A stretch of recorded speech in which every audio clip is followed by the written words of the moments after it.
see trees of green, red roses too. I see them bloom. Welcome to Childhood Cancer Talk Radio, powered by Jack's Angels, where we talk about your experiences, advocacy news, research, and today's heroes for kids. We are here to bring hope to the unthinkable but real experience of a child diagnosed with cancer. Jack's Angels' advocacy mission is to provide a voice for children with cancer, to effect change for a more hopeful future for those to come. Childhood Cancer Talk Radio starts right now. Here is your host, Janet Demeter.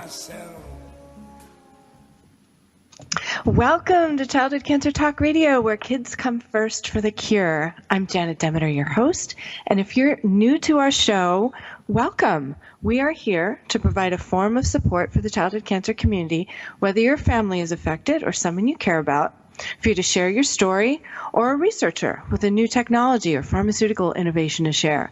And also for advocates and caregivers to give you a place to share your efforts in creating change in our system that children with cancer might have better options and be better served by our medical community, and have more consideration for our medical research system. We have even had counselors and bereavement experts come on and share their experience, strength, and hope with our community.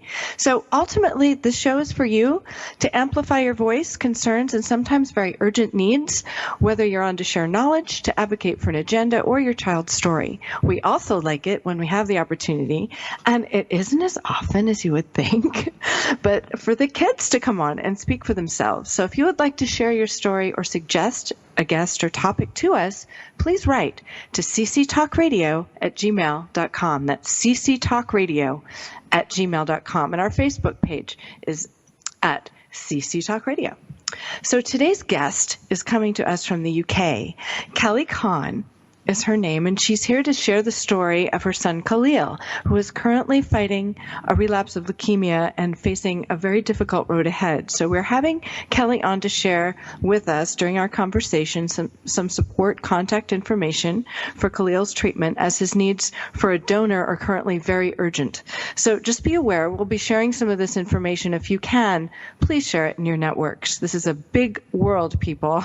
Though it can be small, our reach together can be broad and all-encompassing. So I'm not demanding this, but for those of you who feel so inclined, your assistance in sharing information about Khaleel's needs would be a true blessing for him and his family at this time.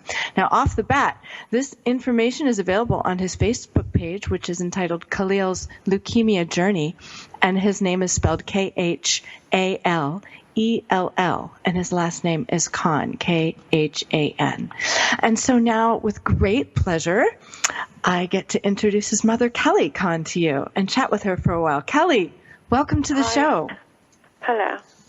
Hi, how are you today? I'm fine, thank you. Good, and I know I'm coming to you from, mid-afternoon, but it's rather late there now, right?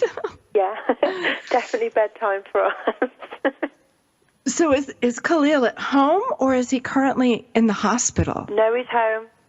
Oh, good. Oh, well, that's wonderful. Yeah, he's home until Monday. Okay. So he goes in regularly for treatments and then comes home for a while? He's had a 3-week delay. 3 weeks? Because of not being well enough, for his next block. So they've let him home, I think Monday he came home, and he has to go back in Monday. Wow. So just so our listeners know, this little boy is an amazing little warrior. I mean, he blew through the odds and went past some really difficult infantile diseases and came through flying colors. Then at 5, was it at 5 that he got leukemia? No, he was about, 9. Oh, he was 9. Wow. He's 12 now. Wow. So, wow. So, when they go through that as babies, it's really terrifying, isn't it? What did he have? It says it had, I read from you, that he had, how do you pronounce it? Gastroschisis? I'm not sure the right pronunciation either, to be fair, but his intestine was on the outside when he was born. Wow. So he needed an operation at birth to pop that back in. Which he had, and he did really, really well. Is that a belly button thing? Yeah, his luckily just pushed back through his belly button, so he's got a slight scar, but not nothing you could really notice. Right. But then you said when he was 3 weeks old, he had hydrocephalus? Yeah, they noticed his head was growing faster than it should have been, so he had a scan, which showed the ventricles were blocked. So when he was a little bit bigger, they did surgery and put a VP shunt in, which he's still got in now. Wow. So that's so scary when they're so little. Oh, my goodness. He's a toughie. He had meningitis at 6 months old, 3 months old as well. Wow. And how did you discover that? Isn't that a quick onset sort of disease? Yeah, it was very, very quick. He just really was whimpering. He didn't have the spots, the rash, nothing like that. He was just really not himself, and temperature and not eating. But I think it was the VP shunt that had the infection, so they had to take that out and clear the meningitis before a new one was put in. I see. Wow. But he's done fantastic ever since then, until the leukemia. Wow. So it might have seemed like he was going to be frail at first, but then he turned out to be just as healthy as any other child. Any other child. Wow. So what did he like at that age? What were some of his favorite things to do? When he was younger, or this time? Yeah. When he was, I don't know, he's always been like a really sweet, timid boy. He's always been like that. He loves his drawing, writing. He's very artistic, but he loves his computer, which isn't always a good thing. But he's just coming up to being a teen, isn't he? So. I think we all have that problem. We have kids at that age. So he's 12. Yeah, he's right on the verge. And of course, with all he's going through, I'm sure he enjoys his computer. Yeah, we can't take that off him now. We just leave him to it when he feels like playing on it. So where abouts in the UK are you located? West Midlands.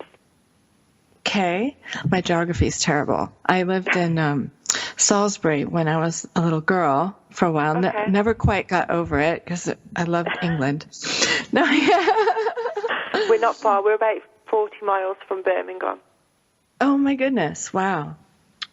So how has the community been? Very supportive?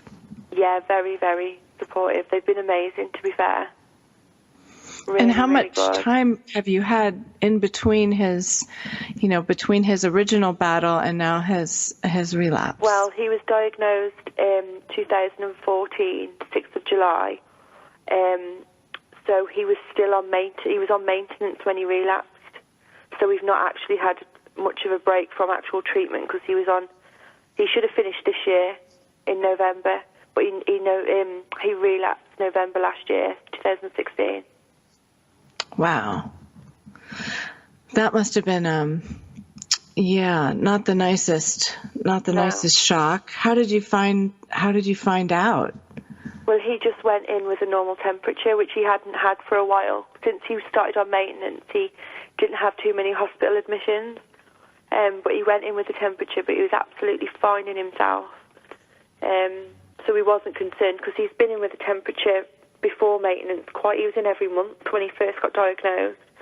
But they do the normal blood results and stuff, and they said there was blasts in in the results basically, which I didn't know what they were because we never really looked too far into things like relapse because he's always done so well. Right. And I just don't think we really, really expected him to not get through the first part without, too many complications. Sure. So when he was first diagnosed the first time around, what tipped you off to that? He had his glands were swollen on his neck. It was a Sunday, so I took him to the out-of-hours doctor's surgery, and they said he had a throat infection and give us some antibiotics. So we took him home. He was absolutely fine in himself. On the Tuesday after work, they seemed a little bigger, so I took him to the doctors. like the normal GP, they said the same thing. It was antibiotics, but they said that the shop doc had given us the wrong antibiotics, so they swapped the brand of antibiotics. On the Friday, his glands were still big.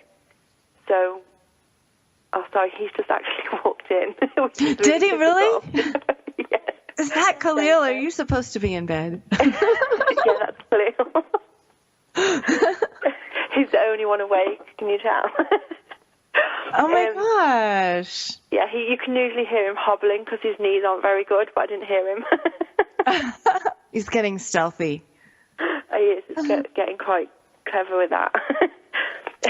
So, yeah, the Friday I rang up and his glands weren't going down, but in the Saturday he said his knees hurt. Hmm? So on the Sunday morning we just took him to the Birmingham Children's Hospital instead of the one local to us, and they found it. But, so you've always had pretty good access to treatment? Because of the hydrocephalus. I think if we didn't know about the hydrocephalus, if we didn't have the hydrocephalus, because we've got a local hospital to us, but Birmingham is sort of the main big children's hospital to us, which is, like I said, about 40 miles away.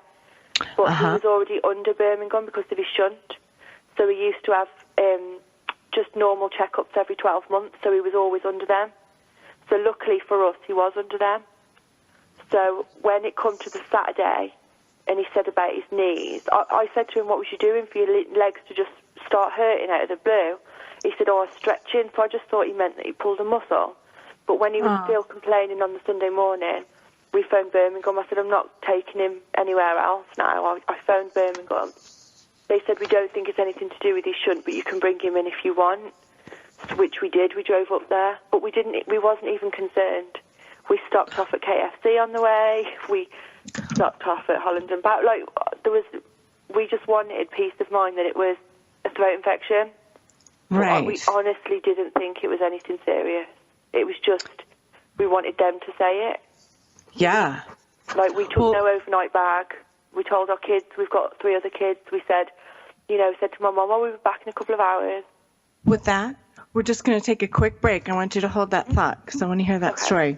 So you're listening to Childhood Cancer Talk Radio. We'll be right back after these messages from our TogiNet sponsors. Don't go away. Stay tuned. Janet will be right back with more on Childhood Cancer Talk Radio, where kids come first for the cure.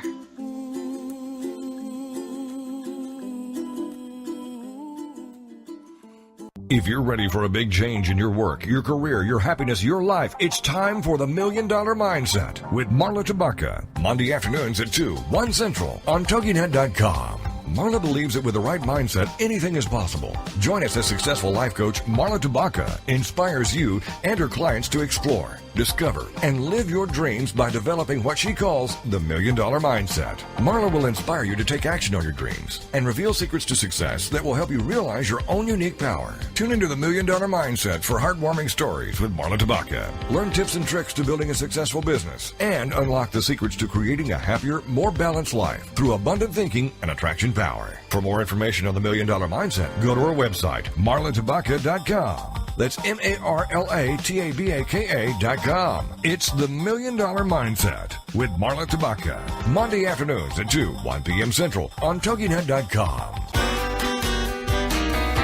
It's words you never heard. Got a lead foot?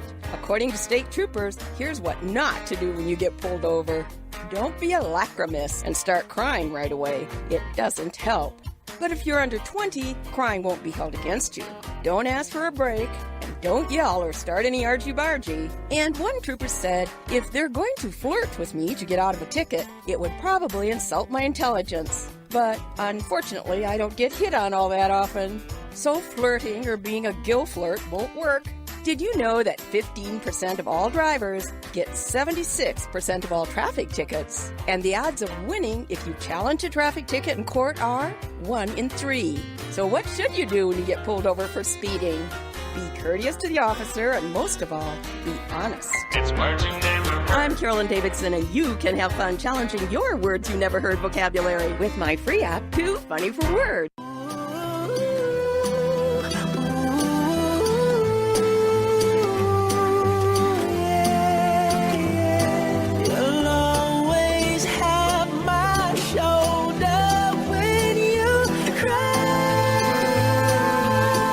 Welcome back to more great conversation on Childhood Cancer Talk Radio, because every child's life deserves hope. Here's Janet. And we're back with Childhood Cancer Talk Radio, where kids come first for the cure, brought to you in part by Jack's Angels Foundation for pediatric brain tumor awareness and support and advocacy for children with cancer. We're on the web at jacksangels.org. I'm Janet Demeter, your host, today speaking with Kelly Khan, mom to Khaleel, who is currently battling a relapse of leukemia. And you can find him and his story on Facebook at Khaleel's Leukemia Journey. And I'm talking with his mom, Kelly. And before the break, Kelly, we were discussing, when he first started realizing there was something wrong. And first you'd noticed there were swollen glands. And this was when he was 9. Yeah. And then his knees, he started complaining about his knees hurting. Yeah. And fortunately, you're near a couple of hospitals, right? Yeah, we are near. We've got a local hospital, but like I said, we took him to the Birmingham Children's one just because it's a more specialist children's hospital. Right. And we just went into the A&E department. They saw us within minutes. But immediately they knew what they were looking for because they felt his stomach.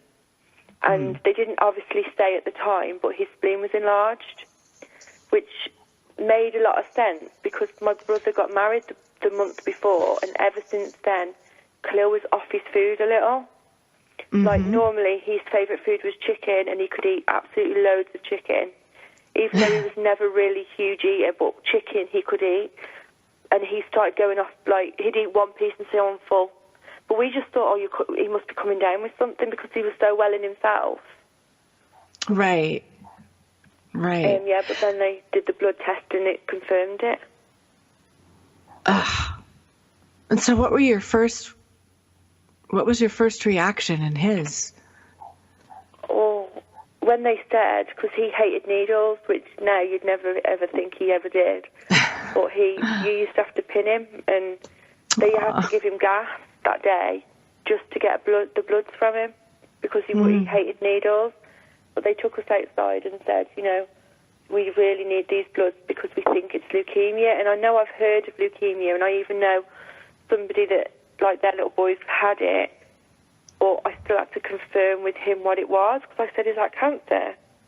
Because none of my family have ever had cancer. We've really been quite lucky in that sense. None of my immediate family, or not growing up around of me anyway, have been affected by it. So I think in a way I probably thought that was something we'd hopefully get away from. It's not in the I don't know, it's just, like I said, it affects anybody, doesn't it? It doesn't care who it affects. It doesn't make a difference at all. So, yeah, we don't know. We just don't know what causes it. Not at all.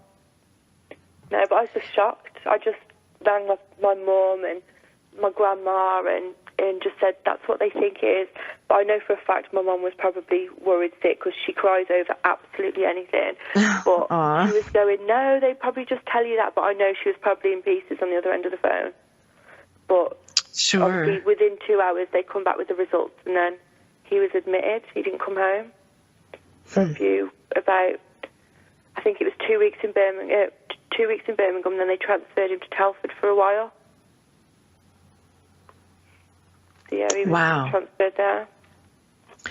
Well, so he did pretty well though on his leukemia. He was poorly, looking back at the pictures, he was totally a different boy. He went pale, skinny, lost his hair, very weak. He had sore mouth. He had all the stuff like that, but really he just got on with it. He only really had the breaks because he kept getting a temperature. He'd come home for about a week to 10 days, and then bam, he'd get a temperature without fail. For probably about 18 months he did that. So we always spent about 2 weeks in the hospital every single month. Wow. So apart from that, everything else did go okay.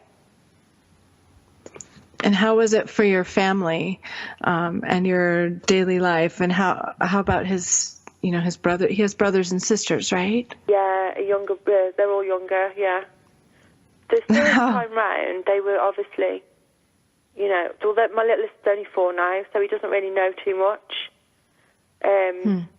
It was my older girl. She's struggling now. She has to have, we have Hope House here. They do have sibling support, family support. They're just there if you need things. Right. And they come to see her every week at school now because she's really anxious and she worries. Yeah. Oh, that's wonderful. You have that. Yeah, they are good. The support-wise, we can't fault the support-wise, to be fair. That's wonderful. I know that in the United States, at least from what I've seen, such care is usually more on the local grassroots side. So that if you're in an area that has something like that, it's great. If not, it's kind of hard. Yeah. But, I don't really know about other areas, but with around here, there is a lot of support groups. That's great. Whether it's just, whether it does differ in areas, I don't really know.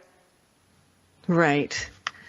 There's, we have resources, some that go, beyond borders, the Children's Cancer Network, and there's some very helpful organizations and resources that you can find. And I always offer to our listeners, go to cac2.org or look up Children's Cancer Network online. But there is help. It's just, if it's not immediately apparent, you just have to do a little digging online. And thank goodness that our childhood cancer community is a little more active now that way.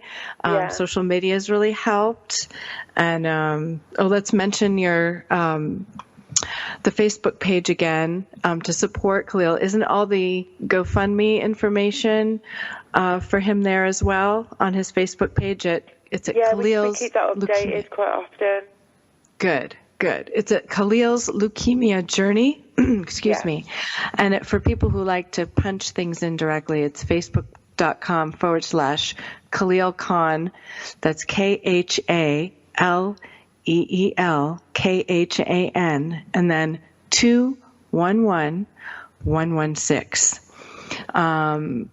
And so that'll take you, and that's Khaleel's Leukemia Journey. If you just look up the keywords, it'll take you to that page. And information about his needs, what's happening with him, the GoFundMe page are there, correct? Just so people know. Okay. Excellent. Very good. So tell us a little bit about how this has affected your family and the financial challenges that it represents. Yeah, well, when he was when he got sick on the 6th of July, I actually opened my first salon on the 1st of July. So he was diagnosed 5 days later. But luckily, I ended up having to take people on to sort of keep the place open. So we sort of battled through it the first time. Obviously financially it's hard because I was still classed I was self-employed. I wasn't on a lot of money. My husband was his carer, so it was just me. And then this time, it's just, I don't know, it has been a lot harder this time because I was in two minds one minute whether what I could do with the salon, whether I could just do it all over again. But I do feel I have to because, well, not just I have to, I want to, because I know I'd regret it if I didn't, because I know this hopefully isn't going to last, forever in a sense. But yeah, right now the income's ridiculous. It's really made us struggle because we were travelling. When he was in Birmingham, obviously that's 45 miles a time. And we were coming and going sometimes twice a day because we were trying to keep the other three here in school to keep them settled and in a routine. So my husband was coming back, but then sometimes they wanted to see Khaleel, so he would drive back up after school, then he would drive back down. So it's just things like that. And obviously then you've got a house. When you're not working, you've got your bills to pay still. They still carry on. You've got 3 other kids to feed. So it is really, it does put a strain on families. Well, definitely. And also, just as you were saying, for your other children, it sounds like you have a nice support system there, at least locally, for people that are... Yeah, we're lucky with our family. We've got a close family, so and friends. So, you know, we've always got somebody normally to fall on, if you know what I mean. You know, if we need the kids picking up or, you know, anything like that, or if it's running over at hospital, if something happens, that they'll grab the kids. We don't get stuck in that sense. We're quite lucky with the people around us. And so how old are the other kids now? The girls are 8 and 7, and my little boy's 4. Aw. And what do the girls like to do? Fight. No, argue. No, they're just girly girls. They like girly things. They like, nice. I don't know, they like film time. They love their nails being done, their hair. They're just little girls, proper girly little girls. Yeah. Oh. When they go to the hospital, they like that because they go in the playroom and they get to make things, and they enjoy stuff like that. They like the attention, my kids do. Is there a children's hospital at Birmingham, or is that... Yeah, the Birmingham one. Telford as well, but there's more play specialists in Birmingham because there's a lot more children. Nice. Telford, they've just built a new oncology unit, so it's really nice. There's only 3 rooms, and obviously if they need more, there's the children's ward, but if it's actually oncology, you've got 3 private rooms, you've got a nice play area, a outdoor play area, family room. But because Birmingham's quite busy, you've got a lot of children on there. They have quite a few places, but there's always something going on. Sure. Yeah, the children's hospital. My kids, anyway. Well, you know, that's one of the nice things about children's hospitals. They have, again, there was an ad that we have here in LA area. It's like, a regular hospital is no place for a kid. And then they show all the playrooms. So it's really important. It's really important that the family have that support too, and the other kids. So we're going to take another quick break here at Childhood Cancer Talk Radio. I'm speaking with Khaleel Khan, mother of Khaleel, currently fighting leukemia. We'll be right back. Childhood Cancer Talk Radio, where kids come first for the cure.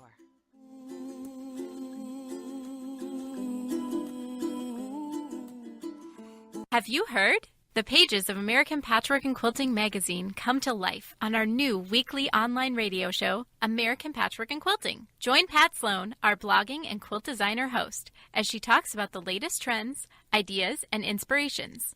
Her guests include quilt pattern designers, authors, quilt shop owners, and our editors, all quilters, just like you. Call in with your questions. Get quilting tips from industry experts.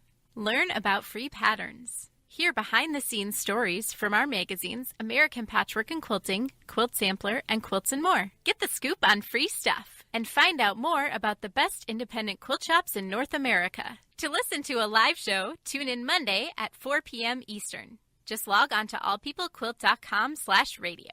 To hear past shows, go to iTunes and search for American Patchwork and Quilting Radio. We hope you'll join us because we know that quilting changes everything. It's words you never heard. Have you ever walked into a room on a mission to get something and totally forgot what you went in there for? I do it all the time, which makes me feel like a total sieve head, as the Brits would say. Some might blame it on old age, but a recent study reported in the Quarterly Journal of Experimental Psychology suggests the simple act of passing through a doorway causes memory lapses. It appears the brain regards a doorway as an event boundary and effectively files away whatever you were thinking about as soon as you step through. What's a word for the feeling your thoughts are being stolen? Nucleptia. So, what's the solution? Try carrying an object that reminds you of the task. For example, if you go into another room to get a pair of scissors, carry the object you want to cut. It's words you never heard. I'm Carolyn Davidson, and you can have fun challenging your words you never heard vocabulary with my free app, Too Funny for Words.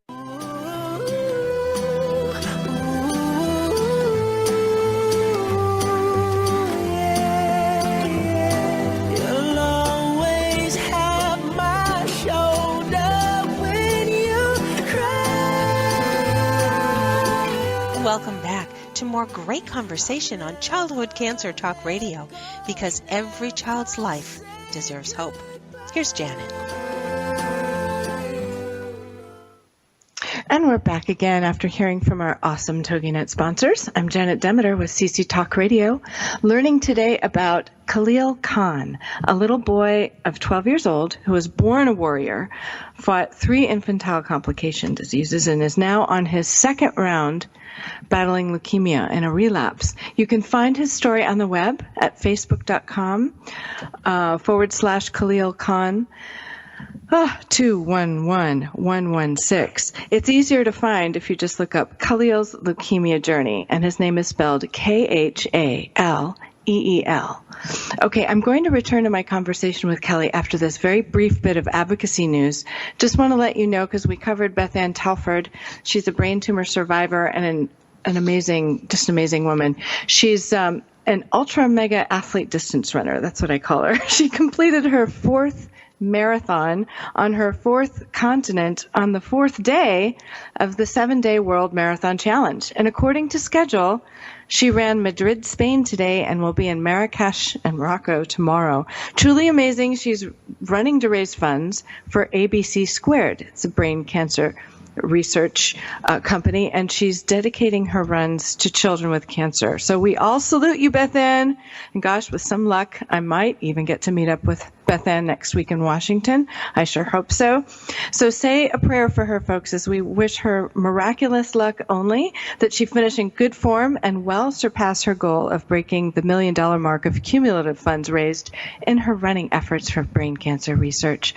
Visit www.btwmc.org. That's btwmc.org for Beth Ann Telford World Marathon Challenge, or abc2.org for more information and to support her run. And it's really fun. I didn't know this would happen, but I pledged, a certain amount for each mile, and you get email notices each day that you've supported her daily marathon in this amazing dynamo for kids running around the world, literally. Very cool.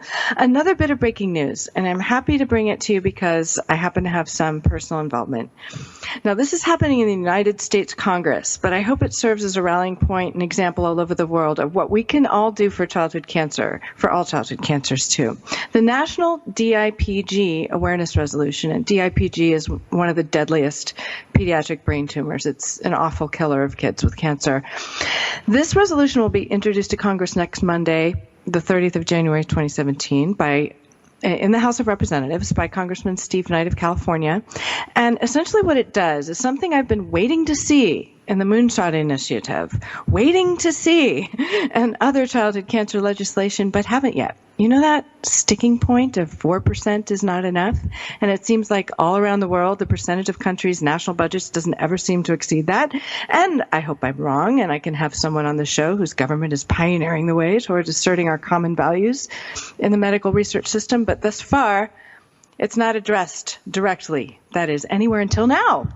Using DIPG as the dastardly example of our medical research system's great embarrassment, and I'm sorry I don't hold anything back here, it confronts this lack of resources for pediatric cancer research from our government, despite all the other things we're constantly told are more important, like the fact that the government is one of the biggest contributors, yada, yada. But the result of this unfortunate situation is that, especially, and DIPG is an example here, parents routinely must accept that they watch their child die because the relative numbers of the yearly population for the disease doesn't warrant the investment. Yeah, swallow that. No one likes to talk about DIPG, but there it is. So what does this resolution do? It boldly points out the fact that insufficient research funding is no longer defendable.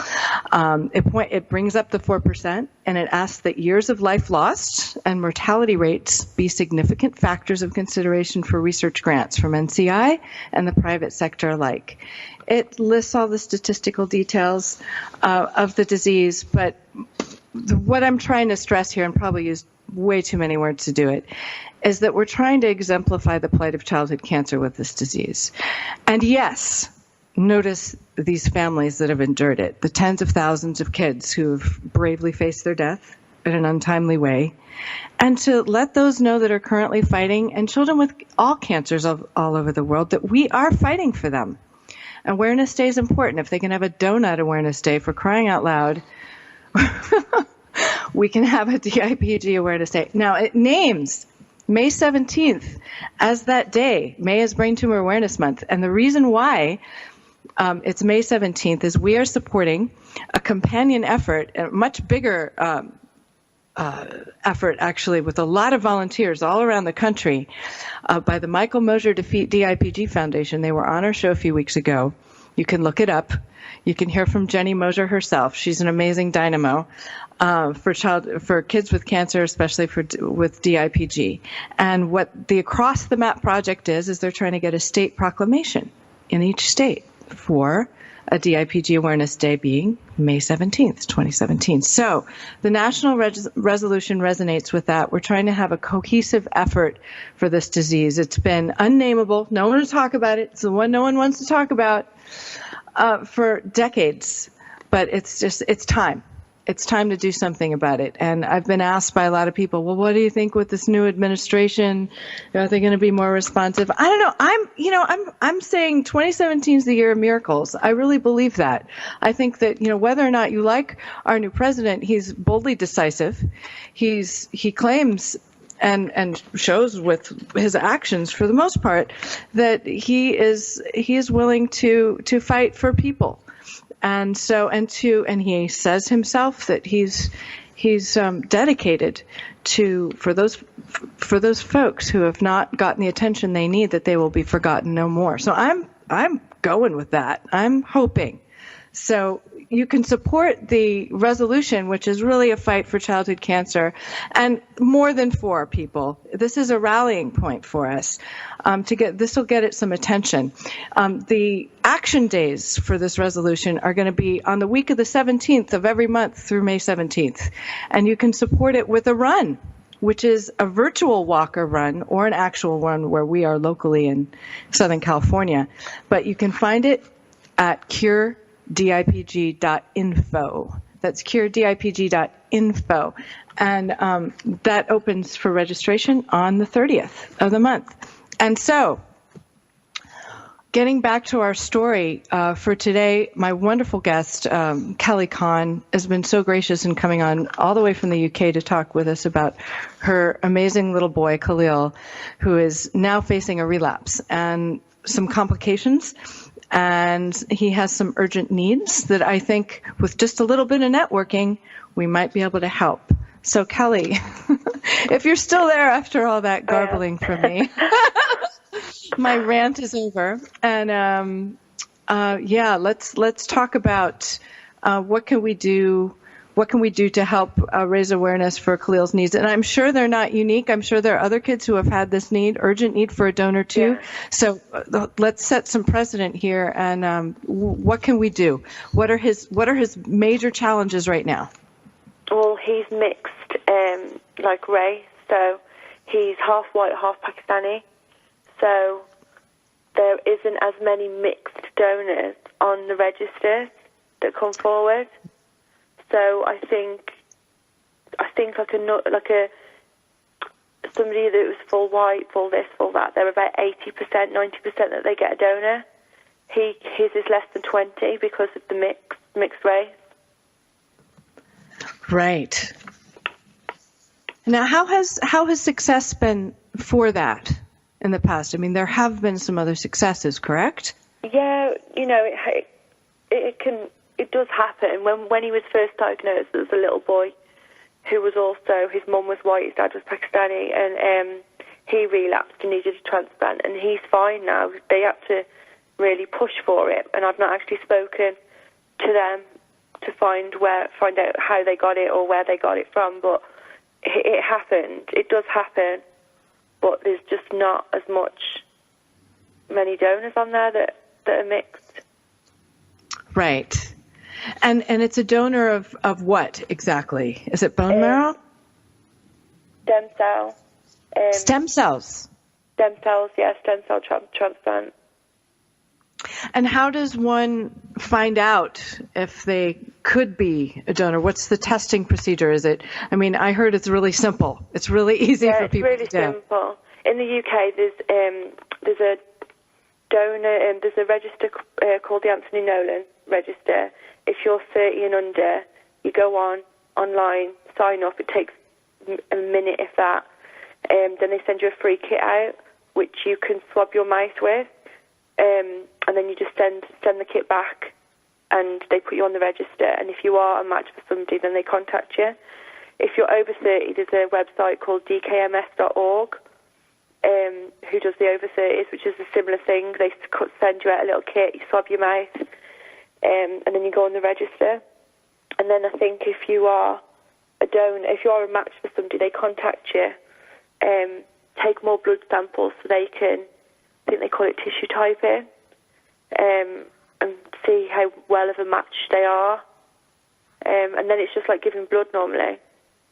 Really? I think the videos I've seen, because I've been looking on the donor websites and sharing things, and they do a lot of donor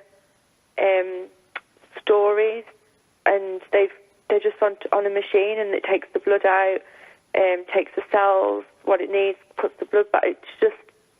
It's pretty much pain-free for the donor. So it's just like giving blood? Yeah, it's just like giving... I think they have injections for a couple of days before the donation, just to boost them cells that they need. And then, they go to a local hospital, clinic, I'm not sure. But everything's arranged for them, and from the ones that I've read, they pay the travelling expenses, the food. They just try to make it as best as possible for the donor. Wow. Well, let's go over this again when we come back from our break. We have one more quick break, but this is great. This is not some arduous, owie bone marrow thing. This is like donating blood. We're going to take another quick break here at Childhood Cancer Talk Radio. I'm speaking with Kelly Kahn, mother of Khaleel, who's currently fighting leukemia. It's a relapse. You can find them at Khaleel's Leukemia Journey on Facebook. We'll be right back after these messages from our TogiNet sponsors. Don't go away.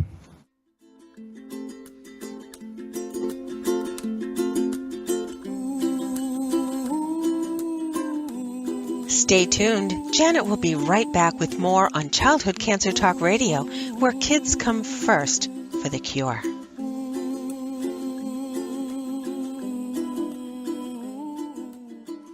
LinkedIn. It's a great tool and a great way to do business in today's social media-driven world. And Carol McManus is the LinkedIn Lady with the LinkedIn Lady Show, Tuesday and Wednesday afternoons at 4 p.m. Eastern on allbusinessradionetwork.com. The LinkedIn Lady Show is designed to inform, inspire, and educate businesses. Every social media site has a specific demographic, personality, and purpose. And the LinkedIn Lady will interview a variety of guests, such as business owners who can showcase their business and talk about how they use social media, such as Facebook, Twitter, YouTube, Google+, Pinterest, and of course, LinkedIn. For more on Carol and the show, check out her website, LinkedInLady.com. As trends change and new applications become available, the LinkedIn Lady Show will bring that information to you in an easy-to-use, fun, and engaging way. Every Tuesday and Wednesday afternoons at 4 p.m. Eastern, it's the LinkedIn Lady Show with Carol McManus on allbusinessradionetwork.com. It's words you never heard.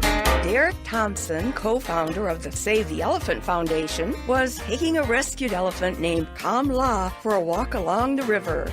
As they were walking, Derek decided to stop and take a dip in the water. But when he called to Kamla, who was waiting on the shore, the elephant thought he was in trouble and came running to his rescue. Kamla charged through the water, sheltering him with her body and offering her trunk for him to hold on to. What's another word for a trained elephant? A kunki. Elephant trainers in Asia are known as mahouts. And the padded seat or saddle used to ride on an elephant is called a howdah. Kamla and her mother, Bai Tui, are among the 70 elephants the foundation has rescued since its inception.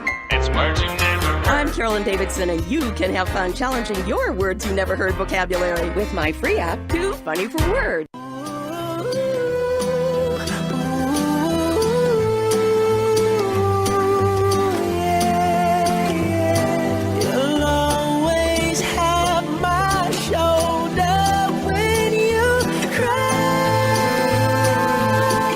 welcome back to more great conversation on Childhood Cancer Talk Radio, because every child's life deserves hope. Here's Janet. And we're back with Childhood Cancer Talk Radio, where kids come first for the cure, brought to you in part by Jack's Angels Foundation for Pediatric Brain Tumor Awareness and Support and Advocacy for Children with Cancer. We're on the web at jacksangels.org. So we're back with our conversation with Kelly Khan. Her son Khaleel is looking at a relapse of his leukemia, and they need a donor. And, you know, Kelly, in the past, whenever I would hear, and things are so much better now, in the past, whenever I would hear about leukemia and the need for a donor, I'd think of this painful, arduous process where whoever chooses to be a donor is a literal, martyr. And that is so not true. It is as easy as donating blood. And people to test to see if they're a donor just need to do a little swab in the mouth, like, when people get DNA tests. That's amazing. I think it's the swab for the one organisation. The other one, somebody told me it might have been a spit kit, which doesn't sound great. But you spit in a little tub and send that off. But it is literally saliva. Either way, it's just the saliva. Yeah, it's not a spinal tap, okay? No. No, either way, it's saliva. That's wonderful. And how easy. I mean, people are doing that all the time with genetic testing. And just for our listeners, I was asking her, over the break, because us whiteys are kind of a mixed bag. You never know quite what's in there. I'm Caucasian, and it's such a general description. So, it's hard to find a good match. But when you pull from a pool of a lot of people, you get a higher probability of finding a match. So we're directing everyone to check out Khaleel's Facebook page at Khaleel's Leukemia Journey on Facebook. And there's information for his GoFundMe page, because as those of us in the childhood cancer community know, how difficult and financially challenging having a child going through something like this can be for the family. And Kelly was telling me also about how supportive her local community has been, and that there's a group that supports siblings, which is so important. And I wanted to tell you about this awesome book. I had Sharon Wozni on my show. And for the podcast, for people that listen to the show, go back in the list. They're all on toginet.com. If you look under shows, and then you scroll down, find Childhood Cancer Talk Radio, and there's a little line that says with a link, available podcasts here. Then it'll show you all the descriptions of the podcast. Well, Sharon Wozni wrote this awesome book for siblings. And it doesn't even necessarily have to be cancer, but it's of course written for kids with cancer. But it's for any time, a sibling has gone through this, there's some very special experiences that they have that are unique to them. And my daughter read this book, and she said, "Mommy, you have to read this book. This is all about me." And so if my daughter would say that, because she's not usually forthcoming really on information she doesn't like to talk about it. But it's a really great book, especially for kids that are going through it. And she's a bereaved sibling. So for her to say that, it's really awesome. So I suggest the book to you for your kids. They can write in it. They can draw. There are all sorts of little exercises to help them feel a part of, and like their feelings are acceptable, because there's so many conflicting ones. But at any rate, I just wanted to offer that to you because it's been such a help to our family and hopefully to a lot of families out there. But okay, so back to this. Let's up the likes on the Facebook page for Khaleel. It's Khaleel's Leukemia Journey, and oh my gosh, it's easy to be a donor. It's like getting, first of all, testing to be a donor, a saliva test, and then to donate stem cells, which is what they need, is taking some blood. So all of you people out there who've ever felt guilty that you haven't you haven't given blood and you wanted to, and I'm one of them because I have O negative blood and I should be donating blood. This is your chance. If you're half Pakistani, and you know that, and half white, you have a higher probability of being a match. But again, do you know, in looking through some of the other cases where they've been successful at finding a donor, has there been any sort of indication where the donor was always found in that known race group, or has there ever been? The ones that I have spoken to, a couple have found blood cord donors. Well, not donors, but the stem cells from a blood cord when a baby's born. The umbilical cord, you can donate that as well. But I think in England, they don't really talk about that. They don't really make it that aware that you can do that, because everybody that I've mentioned that to here, in like around me, didn't know you could do that. It's very limited on the hospitals that accept that. I see. So how do we get around that? I think somehow, whether your hospital has to be a part of some sort of, I don't know, scheme, I'm not sure. When you have a baby, you can opt in to donate the blood cord once the baby's born, the umbilical cord. Right. Like I said, I think here there's only a literally handful of hospitals in our whole country that will take them. I think my closest one is like 60 miles away, but then I'm not in the catchment area anyway to have a baby there. I see. Wow. So it's really difficult. So I think a lot of the time there's just not enough information. Yeah. There really isn't. Yeah, I think you're right. You know what? For follow-up for our show, why don't we'll get together and get some more information about that, and I'll post it on our page for people who want to know, inquiring minds, and we can put it on your page as well if you'd like, just so that we have a better idea. Yeah. I know when I saw those offers to have blood cord storage for future, possible future mishaps, it just seemed so taken out of context from everything else that I knew in the medical world, medical life, and it was just so new at the time. And it wasn't that long ago. It was 10 years ago. I ignored it. Yeah. And I guess in some cases it can really mean, can save lives, but it just depends. It depends on the cancer. It depends on the situation, the disease. But that's very interesting. So how is Khaleel feeling about this next part of his journey? How's his morale? He's definitely changed since the relapse. I think the first time he just got on with it, and we always said, you're not going to have medicine forever, and one day you're not going to have to take it, and in all this. And I think we all looked forward to the end of last year, ready to go into this year to say, you finished treatment this year, which he still might. He still might be finished, like chemotherapy-wise, this year.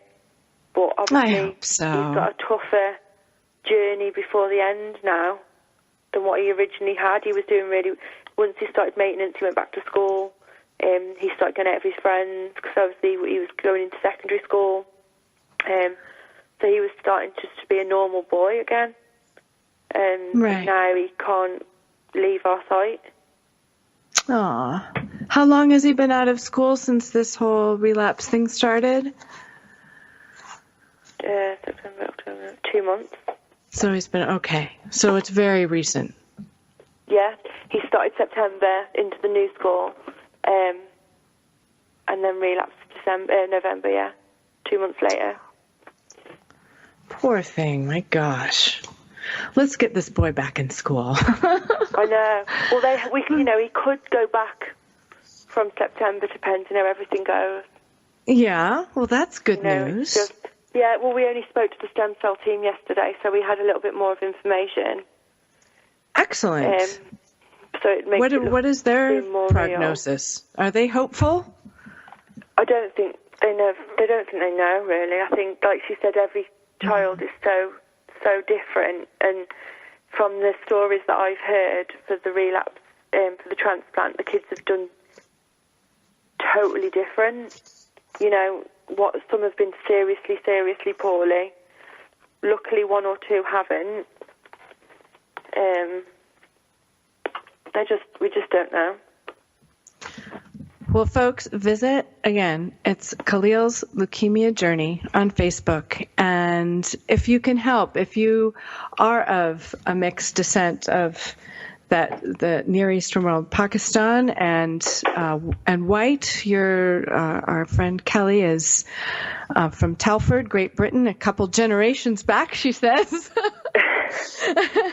But you never know, so give it a try. It's as easy as putting a swab in your mouth or spitting. I mean, it's a saliva test to see if you're a potential match. And the actual donation is as easy as giving blood, maybe easier. They probably don't need as much blood as you give when you give a blood donation. So it's for stem cells. So anything is possible. I truly believe that we can at least help a little bit to find a donor. Go like the page and share it. This little boy, again, he's in, what town are you in? Are you living in Telford now? Yeah, we're back home. You're in Telford. Okay. They're in the UK. Transplant. Wow. Well, we're coming to a close here. Let us know if there's any other way that we can help you. We would love also to update our listeners at some time in the near future with your progress. Yeah. And we'll definitely announce it if and when the time comes that you find a suitable donor, and we'll all be praying for you and for little Khaleel. He is adorable. I saw his little face on that page, and I just fell in love with him. I'm sorry he couldn't come and say a few words today with us, but maybe next time. But I'm so glad to have heard about him and about you, and I thank you so much for joining us today, Callie. You're welcome. Thank you. And we will all be wishing you and your family the best. And it's called Jamie's Journey. That's the book. That's the book brilliant. for siblings. It's on Amazon. Jamie's Journey. For all of you out there. Have a great day from Childhood Cancer Talk Radio. I see them bloom for me and you. We hope you have found inspiration from today's show. For more about Janet Demeter and her mission, visit jacksangels.org. As founder and president, Janet strives to assure that children with cancer and their parents have a voice, raising